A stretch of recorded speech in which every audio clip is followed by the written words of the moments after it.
There she is, fellas. Jackie Obermeyer, the girl of my dreams. She's a grade above you and a cheerleader, Dickey. She dates athletes, not mathletes.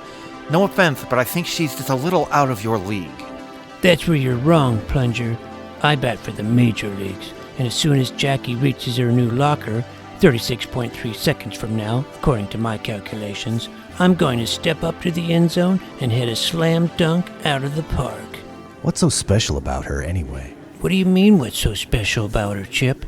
You just can't tell because she isn't a bloodsucker like your girlfriend Tracy. Tracy was never my girlfriend, dude.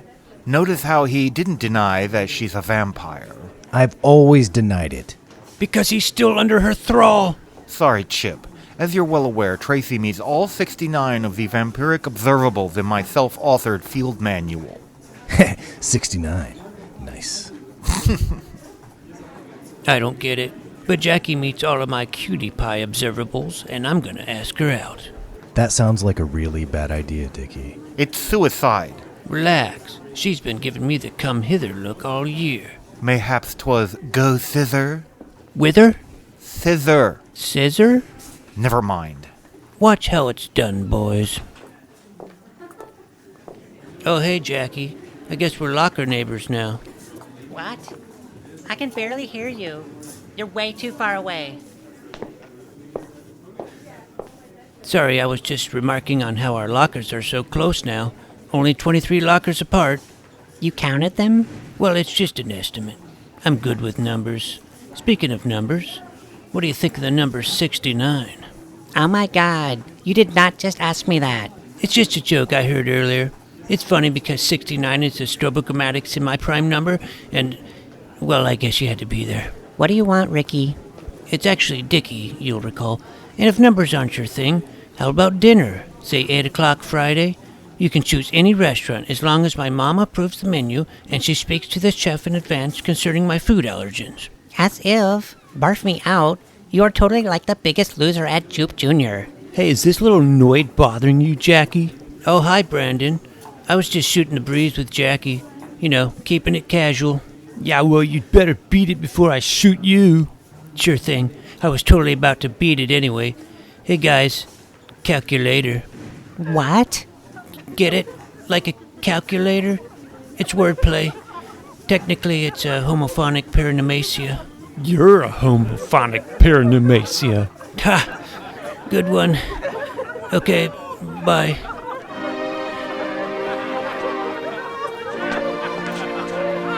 Dude. I feel dizzy. Why are the lights dimming? Man down! Man down!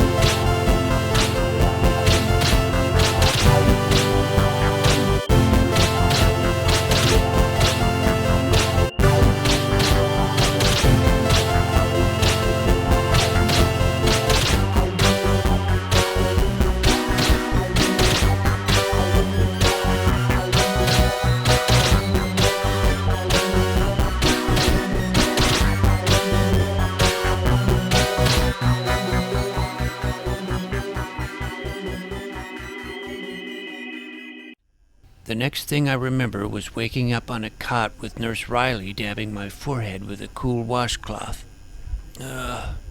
What time is it? It's 10:15, Dickey. What? How? Was I abducted by aliens? You fainted. Luckily, your backpack cushioned your fall and you didn't hit your head. Your mama's on her way to pick you up. I'm going home, but I'll miss algebra. I'm surprised you want to stay here after what happened. I heard some kids said some pretty mean things to you. Oh, yeah. They'd always been friendly to me before. Well, people change. Not you. You're still the same beautiful red-headed vixen you've always been. Maybe you did hit your head.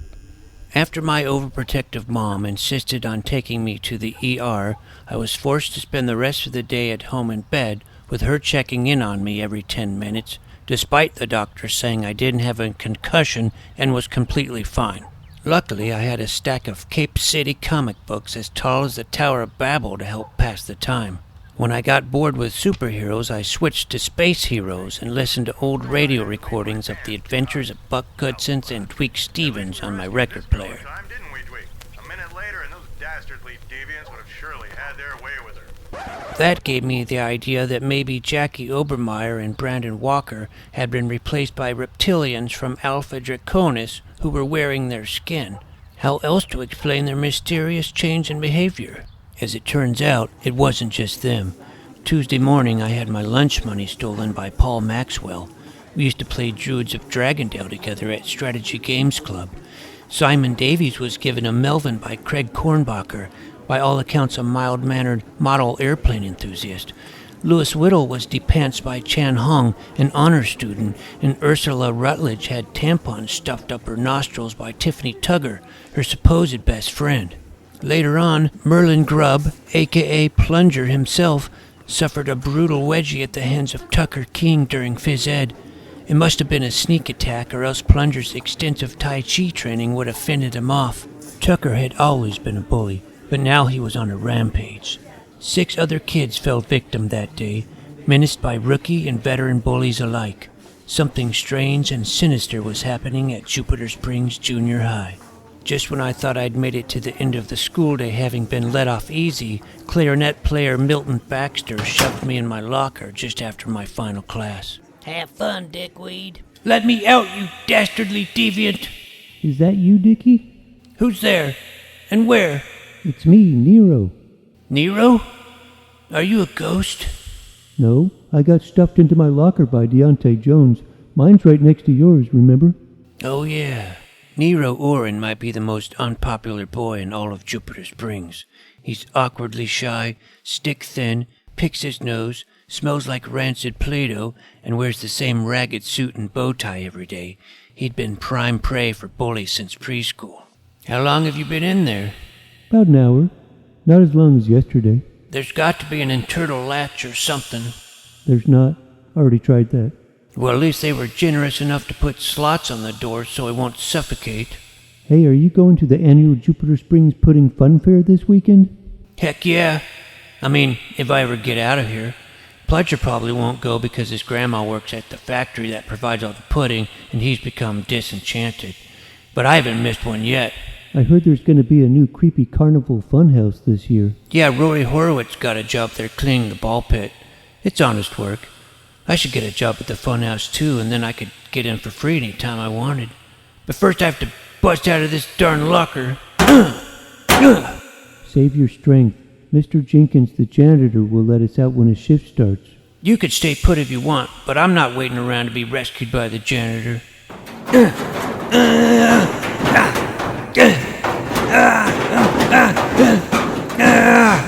Mr. Jenkins did, in fact, let us out of our lockers later that afternoon, just when I could feel the door was about to give. I'd missed the bus and had to hike home to Moonstone Hills. As I left school grounds, I walked by the new statue of Jefferson Chadwick, a famous justice of the Supreme Court that went there in the 1920s. There was a petition to change the name of the school after him. The statue was still covered in a black drape and would be officially unveiled on Friday. By the time I got to my house, my mom had already called all of my friends and had been about to call the police, assuming I was lying in a gutter somewhere. Seems like her mind is always in the gutter. In my bedroom, I changed out of my sweaty clothes and stared into my closet. I knew the items I was looking for: red-tinted ski goggles, an iridescent holographic t-shirt, blue skateboarding elbow pads, red fingerless gloves, black bicycle shorts, a neon polychrome fanny pack, a brown leather big buckle Branson belt with holsters, and black snakeskin cowboy boots. Separately, they were just ordinary, inconspicuous articles of clothing, but when combined together, they formed the carefully cultivated costume of Laser Man, one of my superhero alter egos. I hadn't worn it in a year, but the way things had been going, Laser Man might be needed. I tried it on once again, observing myself in the mirror. Just a little bit of a fluff gut, but nothing that some intense montage exercise for an hour wouldn't correct. Of course, Laserman was nothing without his laser gun. I slid the weapon out of its holster and felt the cool plastic in my grip. A replica Bug Goodson's Laser Waster TX7. The laser was actually just a built-in flashlight, better for finding dropped dice on the floor than blasting holes in bad guys. It had served me well over the years, but it was time for an upgrade. My mom had recently acquired a brand new, genuine laser for her work. She told me it was more powerful than other lasers currently commercially sold, and that it represented the pinnacle of pointing technology. I didn't believe her. Looked like top-secret military tech to me. It makes me wonder if she has some government clearances I don't know about. Either way, I'd have to borrow the laser for a bit. After sneaking it into my holster, I rode my bike, with permission from my mom, a short distance to Dongho Park. I had a rendezvous with 10-year-old Hammond B Middle School student Jimmy Smedley, whom I told to come dressed as a supervillain. He'd make perfect target practice. Jimmy showed up in an alligator onesie. I told you to wear a supervillain costume, not your pajamas. I'm Calcugator. You know that calculator puns are my thing. They're my thing, too. Fine. What are your powers? I'm an alligator capable of extraordinary calculations. Oh, yeah? What's 3 times 23? 69. 69. What's so funny about the number 69? I don't get it. Of course you don't get it. It's funny because 69 is a positive integer with an odd number of ones in its binary expression. Oh, that is pretty funny. Yeah. So are we gonna battle or what?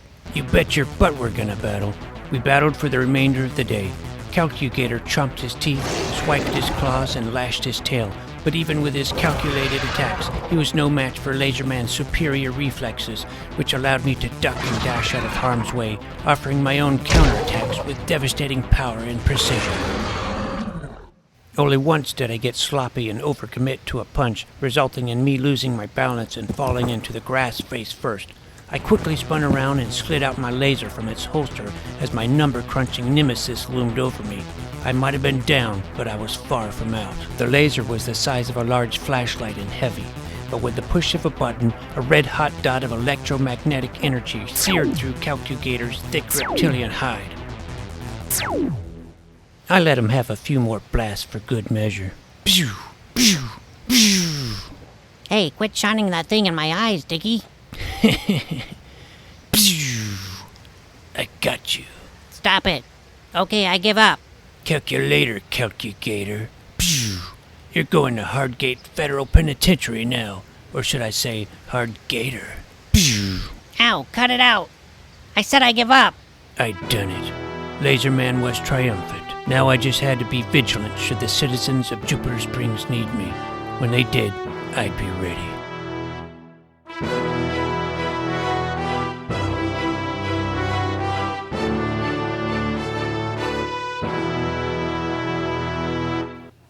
Wednesday morning started off calm and relatively peaceful, with only a couple incidents of spitballs being fired from the back of classrooms. By lunchtime, bully activity had started to simmer, and there were reports of both noogies and loogies being dished out. By the afternoon, it reached boiling point, with widespread wet willies and purple nurples perpetrated upon numerous nerds, geeks, dorks, dweebs, spazzes, and weirdos. At least one casualty was actually a real cool kid once you just got to know him. Me. I was crammed into my locker for the second day in a row, around the same time, by none other than Brandon Walker. And stay in there, homophobic paramecium. It's forget it. Hey, Dickey. Huh? Who said that? It's Nero again. Remember, from next door? Oh, yeah. Hey. I guess we're stuck here together until Mr. Jenkins arrives, just like old times. Sorry, Nero, I don't have time to chit-chat. Gotta find a way out. If I'm late again, my mom will call the National Center for Missing and Exploited Children or have me tagged like an endangered species. If I could only reach my backpack, I could radio Plunger to come let me out. And me too, right? I'm sick and tired of these bullies wreaking havoc at my school. Somebody had to do something about it. That's a good idea. I've got it open. Now if I can just grasp the antenna. So, Dickey, word around the hallways is Laserman got a real laser. That's classified, Nero. Need to know information. And you don't need to know that I have a laser that's probably definitely back engineered from alien technology. I don't even know who's been leaking these sensitive secrets. If I did have a need to know, I'd say your laser might be able to shoot a hole through the locker door. Well, I'd say the reflective surface would bounce the laser beam right back and incinerate me, but you don't need to know about that. Almost got it in my fingertips. Yes! Plunger, come in! Plunger, do you copy? Who's this plunger you speak of? What? Oh, Avenging Condor, do you read? Affirmative.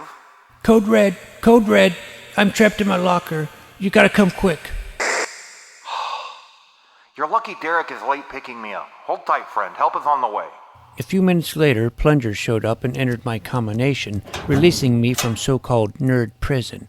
His older brother even offered to give me a ride home. After a gentle reminder, Nero was also let out. I was a little distracted. That night, I called an emergency meeting at our base of operations, the loft of Plunger's detached garage in Sugarbush Valley. Some of Jupe Jr.'s most victimized students, along with Chip Estrada, gathered around a card table. Surrounding us were black and green screened electronics with flashing cursors and oscillating sine waves. Red yarn wound its way across a map of Jupiter Springs, connecting vampiric activity, owlbear sightings, and shadowy government cover-uppers together in a corkboard web of conspiracy. Gentlemen, thank you all for coming. As you're well aware, Dickey has gathered us here tonight to formulate a plan of action against those who would do us harm. It's time we strike back. I will begin with a suggestion of my own. Razor blades sewn into the waistbands of our underpants. That is all. Yeah, we could start a gang and call ourselves the Razorbacks. Or the Bloody Bottom Boys. I'm going to overrule that one. Chip, you're a former bully. Any insights into the deranged minds of our mortal enemies? What would be an effective countermeasure in your suggestion? Nunchucks. Okay, noted. We could fill all their lockers with dead fish. Would fish even fit through the slots? Dickey, you're intimately familiar with lockers. What do you think? Psh, Nero's the expert. Ask him. Where is Nero? Did nobody think to invite him? I thought I did, but I guess not. Hey, I know. We could hand the bullies counterfeit money instead of our lunch money and then call the Secret Service on them. Okay, so far we have razor blades, nunchucks, fish, and funny money. It's a start, but I just wish we knew the underlying cause of this rapid onset bullyism. Then we could fight the disease itself instead of the symptoms. You're right, of course. For all we know, the source of this madness is supernatural. Who's to say it won't spread to each and every one of us? Tomorrow, Simon could be a bully. The next day, Lewis. Maybe it's already happened. Maybe we're staring into the eyes of a bully right at this very moment, and we don't even know it. All right, everybody keep your distance. I'm warning you. No sudden moves. Trust no one. Calm down, Dickey. I've seen John Carpenter's The Thing enough times to know what paranoia will do to us. We should probably get back to brainstorming. If only there was a way to get the bullies together at the same time. There is. Oh, do tell. I heard most of the bullies have after-school detention tomorrow. That's it. That's when we make our move. We could put super glue on all of their seats. That's doable. That's very doable. But I think I might know how to take it up a notch and really show those bullies who's boss. We just need something capable of generating heat from a distance. Tah! Leave that to me. We hammered out the details of our plan for another 45 minutes and then called it a night. Thursday morning, I convinced my mom to let me ride my bike to school. This way, she knew to expect me home a little later than normal. The others did the same. At lunchtime, longtime bully Knuckles McNelly knocked the food tray out of my hands, and everybody in the cafeteria laughed, even me, because I knew what was coming. We called it Operation Todo in Situ. I only used my locker once, earlier in the day, stuffing all of its contents into my backpack so I had everything I needed. The heavy load was breaking my back, but it'd be worth it. After-school detention was taking place in room 4A, overseen by Mr. Clarkson. There was only a short period of time after school let out and before detention started, so timing was critical. When the classroom was briefly unoccupied, a few of us snuck in with superglue while the others stood watch.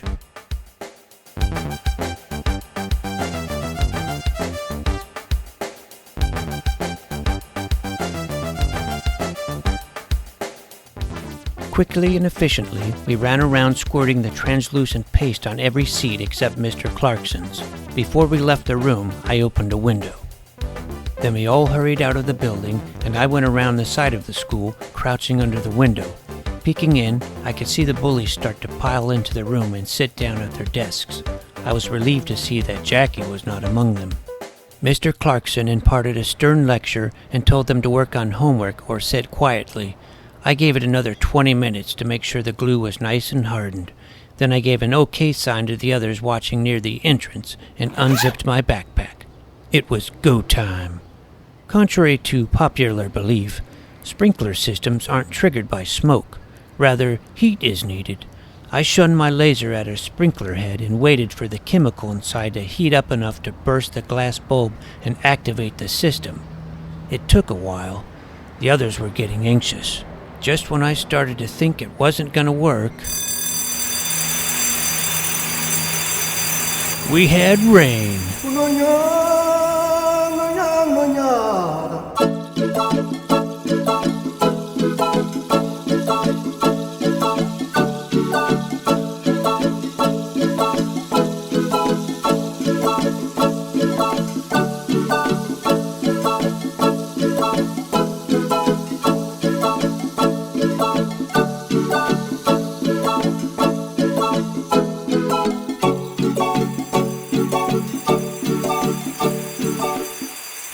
Torrent showered the bullies, drenching their hair and clothes before they could even process what was happening.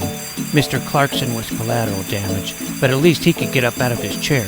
When the bullies instinctually tried to stand, they found themselves hopelessly stuck. Many of them toppled over and couldn't get back up, writhing like worms in the spewing water. When Mr. Clarkson had finally gotten all of the bullies on their feet and was hurriedly escorting them out of the front door, we just happened to be casually loitering at the bike rack nearby. Yeah! There they were, miserable, soggy tyrants, hunched over with chairs attached to their butts and backs, waddling a wet walk of shame. It was a thing of unparalleled beauty. Hi, guys. Nice of you to join us. Take a seat. Oh, I guess you already have. I see you've all been playing a game of glusical chairs. The last bully to come out of the school was Brandon Walker, who had apparently escaped his pants and was down to his soaked skivvies.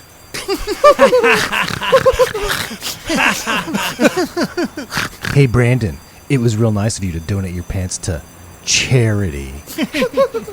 Now that's what I call a homophonic paranomasia. Brandon and the rest of them didn't have a single witty retort, just hung their dripping heads and tried their best to ignore us. I was confident they'd been taught a valuable lesson. When we heard sirens, we hopped on our bikes and started home, still cracking jokes and giggling with each other until, one by one, each kid split off in their own direction. My overstuffed backpack felt as light as a feather.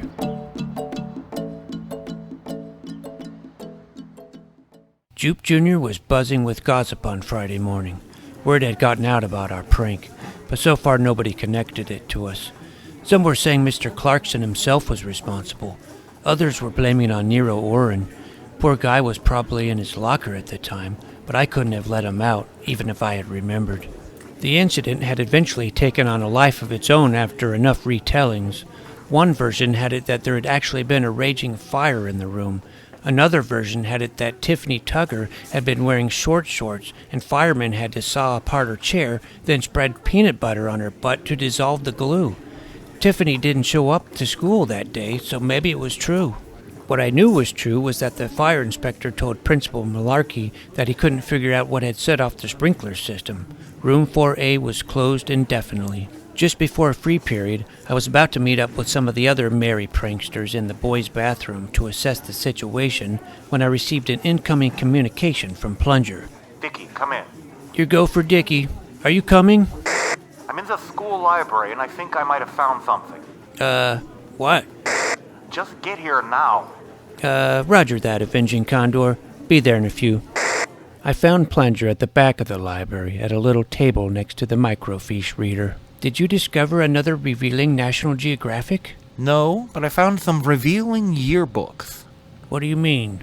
I was thinking about our discussion the other night, about discovering the true origin of the bully outbreak, so I racked my brain and realized something. All of it started with the arrival of that statue. Justice Jefferson Chadwick. That's right. Which gave me an idea. I did some digging, and at first, I didn't find anything of use, just the normal biased biographies and newspaper puff pieces. But then I searched through the library archives, and I found some old 1920s Jupe Jr. yearbooks that had been donated back to the school. Take a look at this. Susie, you might be a fusty lugs with a huge beezer, but you got nice bubs. Signed, Jeff Chadwick. Now read this one. Hey, Dingus. Thanks for letting me sign your yearbook. Fooled you. I'm going to sock your noodle, you sounder kite. Jeff Chadwick. Here's another one. Don't have a good summer. Jeff Chadwick. You noticing a pattern? He was a bully. Bingo. But what does it mean? Is the Justice's statue possessed with a spirit or some kind of bully demon who's corrupting kids and compelling them to bully others? If so, our act of revenge might not have stopped them. It might have actually made things worse. I've got to warn the others. I rushed out of the library and ran down the hallway, but I was already too late. The boys' restroom was the scene of a massacre.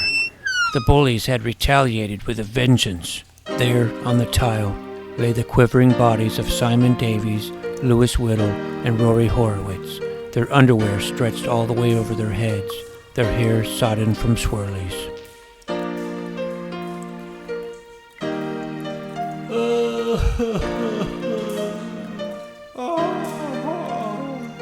Then the lights started to go dim again.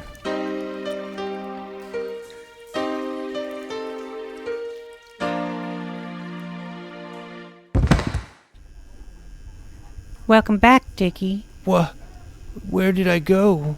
Was I abducted? You fainted. Again. Your friend Merlin found you. The others? What happened to... The other kids are okay. They're just resting now. You're okay too, by the way. No bumps or bruises. I pushed myself up and saw the others sleeping peacefully on cots next to mine. They looked like angels. Dickey, I know there's been a lot of bullying going on at school lately, and I just wanted to say that it will get better. Not while a supernatural force terrorizes the school, it won't. Supernatural? Dickey, all of this is quite natural, actually. You've learned about puberty, haven't you? Yes, I'm up to my neck in it. I'm not sure you're there yet, Dickey. But give it time. My point is, hormones can hit kids pretty hard and make them act out. Yeah, You didn't already call my mom, did you? I haven't yet, no. Good. You shouldn't. She'll make me miss the pudding fair tomorrow, and that can't happen. I don't know, Dickey. I'm required to. You said yourself I was okay. Well, you do look fine to me. Thanks. You look fine to me, too. Maybe you are going through puberty. I was discharged from the nurse's office, my mom none the wiser, just in time to mandatorily behold the unveiling of Justice Chadwick's statue. Staff and students gathered on the lawn while Principal Malarkey dramatically yanked off the black drape, revealing the gleaming, 7-foot-tall figure underneath. To everyone's surprise, it depicted the Justice as a boy, the age he was when he attended the school. Look at them worshipping their golden calf. You know what we have to do. Yes. Tonight. It was 3 a.m., the witching hour, when Plunger and I met back up at that exact spot. I'd had no choice but to disable my mom's elaborate alarm system and sneak out of the house. What we were about to do had to be done under the cover of darkness, with no witnesses. Did you bring your laser? Yeah, and a roll of duct tape. Derek come through with the cherry bombs? Yeah, and a Europa Roadhouse matchbook. I guess we're all set then. Let's end this, once and for all. After winding the wicks of 2 cherry bombs together and taping them along with the matches to the statue's forehead, we stood back, way back. Then out came the laser. The beam was visible in the misty moonlight, glittering and swirling with red radiation, and it didn't take long for the match heads to flare. The wicks began to sizzle. Fire in the hole!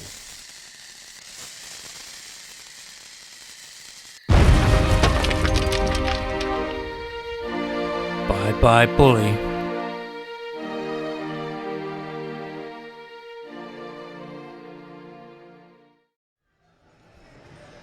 I went to the pudding fair the next day feeling carefree.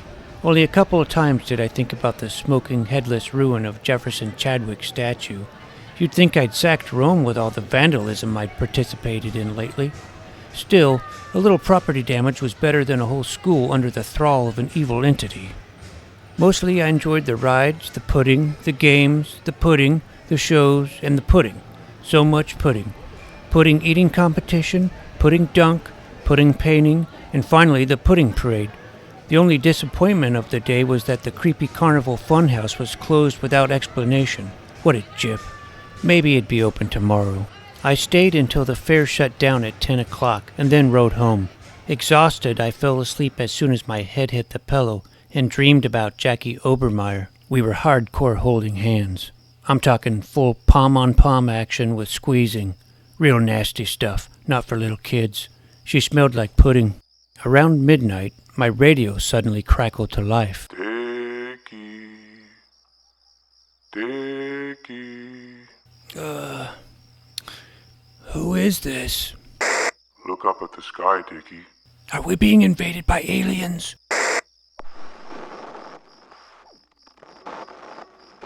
Hello? Are you calling to warn me? Come in. Is it you, Dad? I was trying to be mysterious, but no, I'm not your dad. That's messed up. Just look at the sky. You'll know what it means. I opened up my window and stuck my head out. There, beaming up into the black sky, was a beacon of shimmering white light. I did know what it meant. The citizens of Jupiter Springs needed me. I was suited up in seconds. With no time to spare, I didn't bother to disable the security system for the front door and just went through the open window. Dropping down onto the lower garage roof, I dangled off the ledge and landed on the driveway. Then I sped off, pushing my Huffy to the very limits of its power.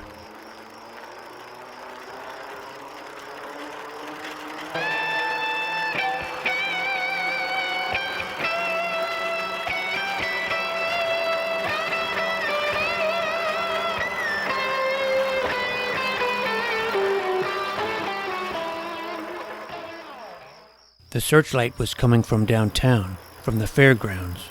As I rode down the deserted streets, I came to the source, the roof of the creepy carnival funhouse. Except now the funhouse wasn't closed down. The lights were glaring, the music blaring. The doors were open. I saw a wrinkled flyer on the ground and picked it up. You are invited to a special after-hours party exclusively for cool kids. Come to the creepy carnival funhouse at midnight on Saturday. An obvious trap. Psh, who falls for these things? I entered the building cautiously. It was not how I wanted to experience the funhouse, but at least I didn't have to buy a ticket. Welcome, Blazer Man. I've been expecting you. We've all been expecting you.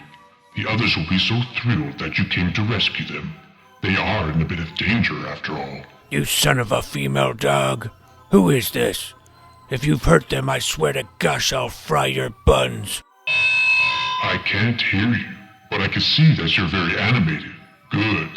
Come find us. I started down the hallway, crossing a metal walkway through a spinning tunnel, its candy cane stripes tricking my brain into feeling as if the floor was turning with it. Leaning against the railing, I slowly and dizzyingly made my way to the other side. Now I knew what Aunt Judy felt like after her third glass of wine. In the next room, the floor really was moving. Hydraulics raised, lowered, and tilted it, while air jets randomly fired from all directions. After that came the mirror maze. 100 lasermen surrounded me, each one looking equally cool. I had to find the way out. For a split second, I thought I saw a reflection in one of the mirrors that wasn't mine. A shiny silhouette of a figure, a mirror inside of a mirror. I fired, but the figure was gone, and only I stood in the silver glass. A red point appeared on my chest, knocking me back in surprise. Fortunately, I survived unscathed. The mirror behind me wasn't as lucky. I picked up a shattered shard and slipped it into my fanny pack. Finally, I located the exit and entered into a corridor where various animatronic circus freaks jerked threateningly in front of fake tent flaps.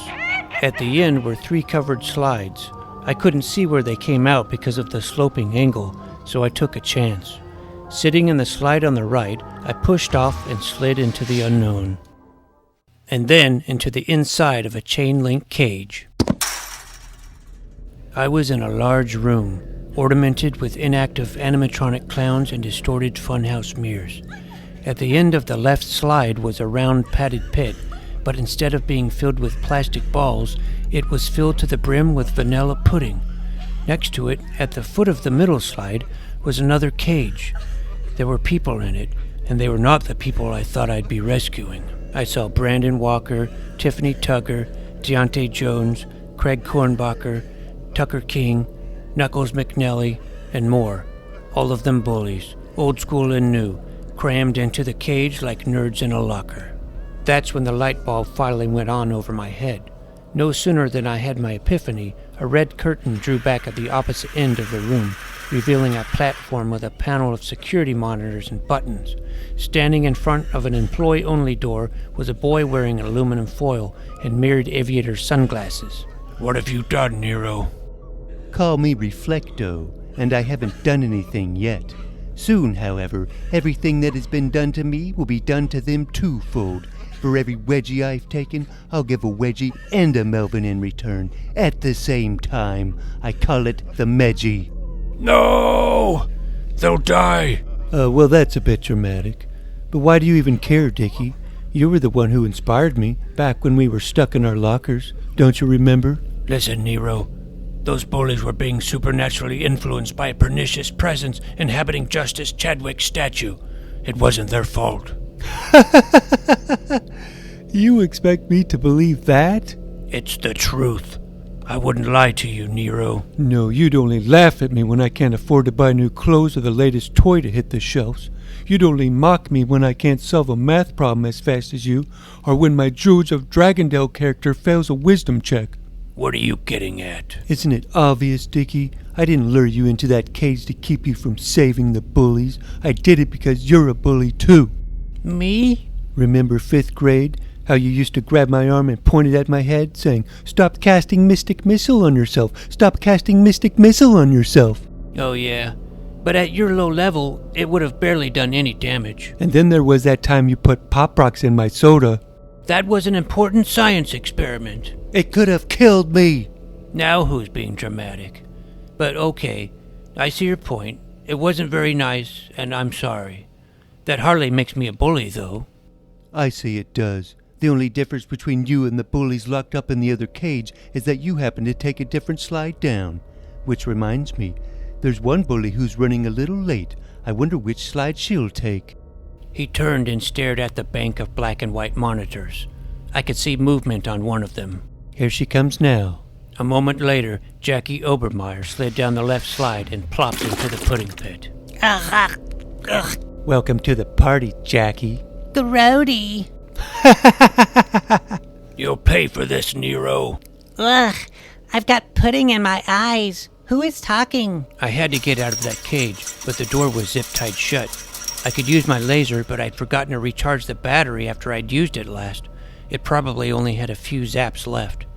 Then I remembered the piece of broken mirror in my fanny pack. I gripped it tight in my gloves and started to saw away. What are you doing? Stop that. I'm stuck in here.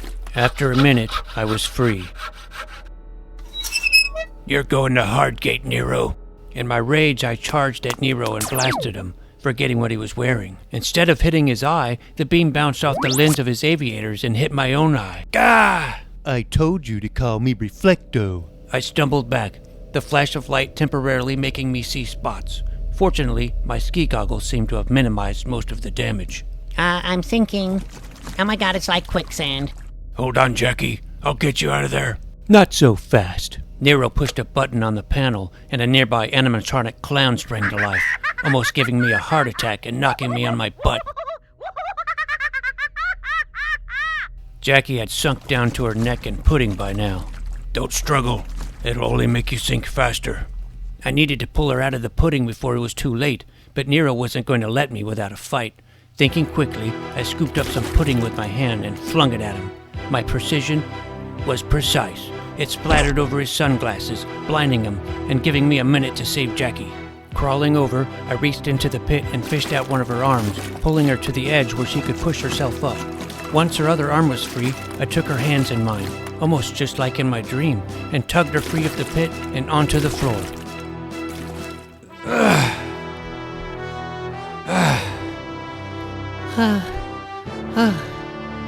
You look kind of familiar. Who are you? Call me Laser Man.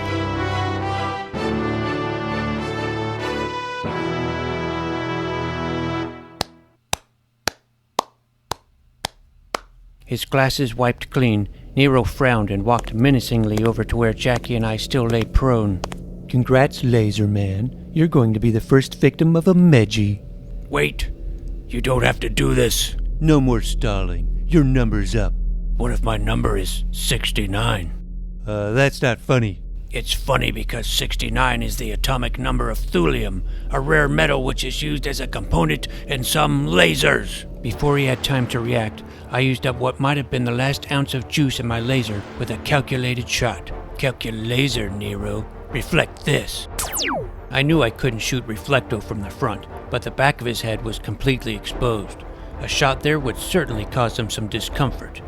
Getting it there was the tricky part. The first target was a lens again, but this time the angle reflected the beam onto a mirror behind me and then back over Reflecto's head to another mirror, which should have shone it directly onto the back of his skull. But probably due to the curvature of the funhouse mirror, the laser went back over his head again and struck a black helium balloon attached to a string a clown was holding. There was a brief moment before it popped, when nobody knew exactly where the laser had landed, and we looked around confused.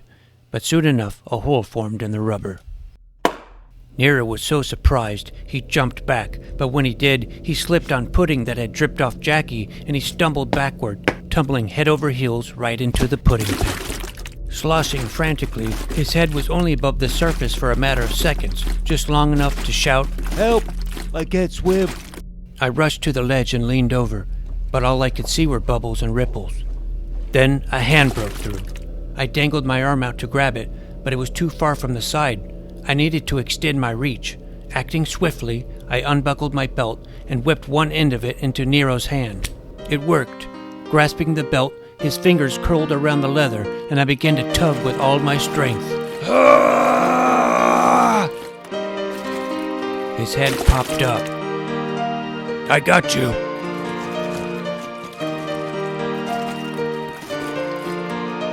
Finally, I dragged him out of the pit, and he collapsed onto my lap, panting.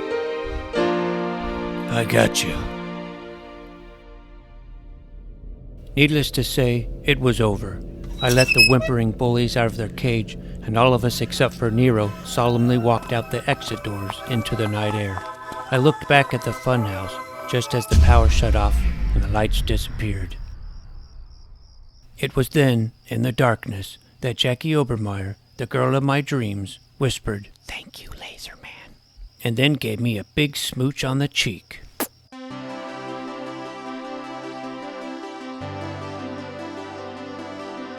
Calculator, sweetheart. Ricky? But I was already gone, on my bike, headed home.